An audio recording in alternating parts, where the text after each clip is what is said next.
Hello, pure souls. Welcome to Healings. This channel make your soul more pure. Today we gonna see 4 greatest obstacles in life you must overcome to be successful.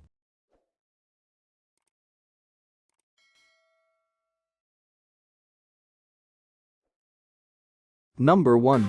Perfection. One of the most common obstacles we face is the need for perfection. Elizabeth Gilbert, in her book Big Magic, Creative Living Beyond Fear, shared that her mother always used to say, "Done is better than good." Anyone prone to perfectionism is going to find it difficult to remain on the road to success if everything has to be just so all the time. Perfection is the killer of creativity, vitality, and accidental discoveries.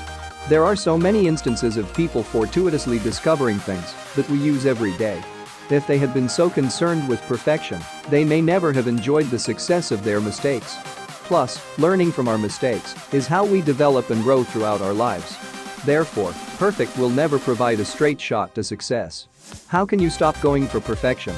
Just as it may have taken years of practice to perfect a skill you have acquired, it takes practice to undo perfectionism.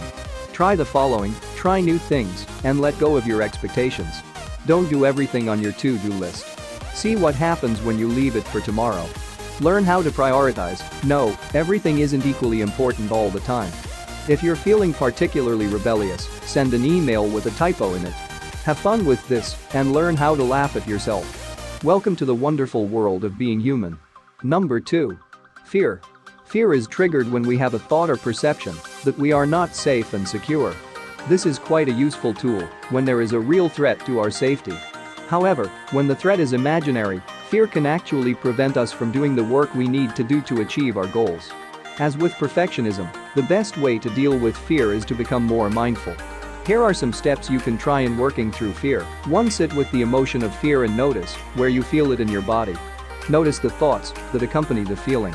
2. Ask yourself what you are afraid will happen and write down your answers. 3. Visualize yourself experiencing your worst fears. How did you feel imagining your worst fears coming true? 4. Ask yourself when you have felt this way before. How did you cope with it that time? What strengths could you use in your previous visualization? 5. Imagine yourself using your strength with the imagined worst fear. How does it feel to know that, no matter what happens, you have the tools and resources to handle it? In this exercise, we're trying to be okay with the emotion of fear. Fear is actually trying to help by keeping you safe. It calls upon memories of when you were threatened in your life. But when we spend all of our energy trying to prevent the feeling of fear, we make it stronger.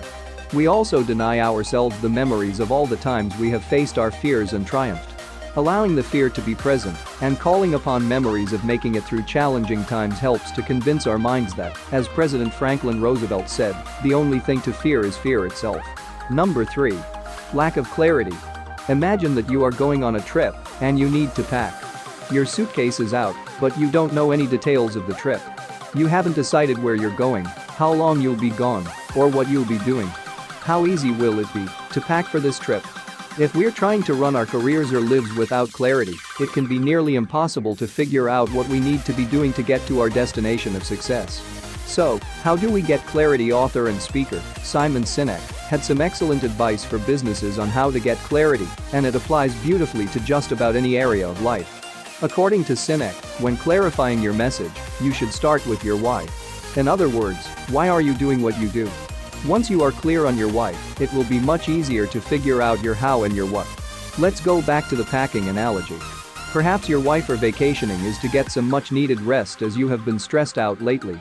That tells you that a quiet vacation might be better than one with lots of museums and crowded attractions. Your why tells you that you don't want to be very active, but you do want to take care of your body, mind, and spirit, perhaps by spending a few days at a nearby spa. Less travel means less stress. Looking at the spa, you see they have a 3-day retreat. Now, you know how to pack. See how easily those details fell into place once you got clear on your why? Imagine what success you could achieve once your why is uncovered. Number 4. Making comparisons. It's natural for us to compare ourselves to other people. That's how we know whether we're doing things correctly or not and how we can continue improving.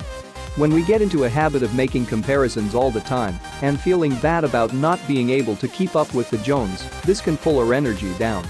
And when our energy is down, so is our motivation to keep working toward our goals. As with perfection, it's important to be mindful about how much importance you're placing on keeping up with what you think everyone around you is doing. Want to stop sizing yourself up to others? Try the following: notice the feelings that come up for you when you compare yourself to someone else. Ask yourself, what information am I really getting from this comparison, and what's helpful about it? Keep the helpful bits from that line of questioning and let go of the rest. Remember that when you compare yourself to another person, oftentimes you are seeing the potential that already resides within you.